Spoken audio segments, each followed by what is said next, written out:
ನಮಸ್ಕಾರ ಆತ್ಮೀಯರೇ. ಈ ದಿನ ನಾವು ನ್ಯೂಮರಾಲಜಿ ಸಂಖ್ಯಾಶಾಸ್ತ್ರದ ಮೂಲಕವಾಗಿ ಯಾರ್ಯಾರು 3ನೇ ತಾರೀಕು, 12ನೇ ತಾರೀಕು, 21ನೇ ತಾರೀಕು ಹಾಗೂ 30ನೇ ತಾರೀಕು ಜನಿಸಿರ್ತಾರೋ ಅವರು ಜುಪಿಟರ್ ಗುರುಗ್ರಹದ ಒಂದು ತತ್ವಗಳು ಅಂತಕ್ಕಂಥದ್ದು ಅವರಲ್ಲಿ ಸಹಜವಾಗಿ ಏನೆಂದರೆ ಬಂದಿರತಕ್ಕಂಥದ್ದು. ಹೇಗೆ ಅಂದರೆ ವಿಚಾರ ಮಾಡ್ತಕ್ಕಂಥ ಶಕ್ತಿ ತುಂಬ ಆಲೋಚನೆ ಭರಿತವಾಗಿರ್ತಕ್ಕಂಥದ್ದು, ವಿಭಿನ್ನವಾಗಿರ್ತಕ್ಕಂಥ ಆಲೋಚನೆ ಮಾಡ್ತಕ್ಕಂಥದ್ದು.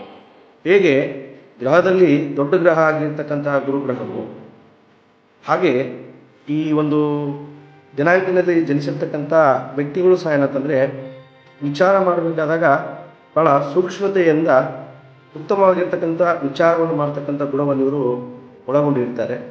ಯಾವಾಗಲೂ ಕೂಡ ಅಂದರೆ ಸಕಾರಾತ್ಮಕವಾದಿಗಳು, ಪಾಸಿಟಿವ್ ಆಗಿ ವಿಚಾರ ಮಾಡ್ತಕ್ಕಂಥದ್ದು, ಶಕ್ತಿಶಾಲಿಗಳು ಅಂತ ಹೇಳಿ ಕರೀತಕ್ಕಂಥದ್ದು. ಹಾಗೆ ಗುರುಸ್ಥಾನದಲ್ಲಿ ಹೆಚ್ಚಾಗಿ ನಾವು ಕಾಣ್ಬೋದು. ಯಾರ್ಯಾರು ಈ ಒಂದು ಡೇಟಲ್ಲಿ ಜನಿಸಿರ್ತಾರೆ, ಆ್ಯಸ್ ಎ ಟ್ರೈನರ್ ಆಗಿ, ಟೀಚರ್ ಆಗಿ, ಆರ್ ಲೀಡರ್ ಆಗಿ ಹಲವಾರು ಜನ ಅಂದರೆ ಇದೇ ಡೇಟ್ನಿಂದ ನಾವು ಅವನ್ನ ಕಂಡ್ಕೋಬೋದು. ಹಾಗೆ ಯಾವಾಗಲೂ ಕೂಡ ಪರೋಪಕಾರ ಅಂತಕ್ಕಂಥದ್ದು ಇವರಲ್ಲಿ ಸಹಜವಾಗಿ ಜನ್ಮತಃ ಏನಂತಂದರೆ ಬಂದಿರತಕ್ಕಂಥದ್ದು. ಲೀಡರ್ಲಿ ಸಾಫ್ಟ್ ಲೀಡರ್ ಆಗಿ ಏನಂದರೆ ಅವರು ಕಾರ್ಯವನ್ನು ನಿರ್ವಹಿಸಿರ್ತಾರೆ. ಸ್ವಾಭಿಮಾನಿಯಾಗಿ ಏನಂದರೆ ಜೀವನವನ್ನು ನಡೆಸೋಕ್ಕೆ ಅಂದರೆ ಹೆಚ್ಚು ಬದ್ಧರಾಗಿರ್ತಕ್ಕಂಥದ್ದು. ಯಾವಾಗಲೂ ಕೂಡ ಅಂದರೆ ಶಿಸ್ತುಬದ್ಧರಾಗಿ ಇರ್ತಕ್ಕಂಥ ಗುಣ ಅವರಲ್ಲಿ ಇರ್ತದೆ. ಹಾಗೆ ಭಾಳ ರಹಸ್ಯಮಯವಾಗಿರ್ತಕ್ಕಂಥ ಜೀವನ ಅವ್ರದ್ದಾಗಿರ್ತಕ್ಕಂಥದ್ದು. ಬಹುಮುಖ್ಯವಾಗಿ ಇವು ಜೀವನದಲ್ಲಿ ತುಂಬ ಮಿತವಾದ ಆಸೆಗಳನ್ನು ಒಳಗೊಂಡಿರ್ತಾರೆ.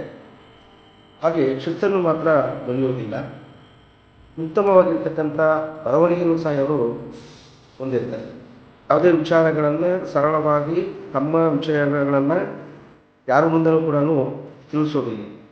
ಅಂತಹ ಒಂದು ಗೌಪ್ಯವಾಗಿರ್ತಕ್ಕಂಥ ಒಂದು ಜೀವನ ಶೈಲಿ ಅವ್ರದ್ದಾಗಿದೆ.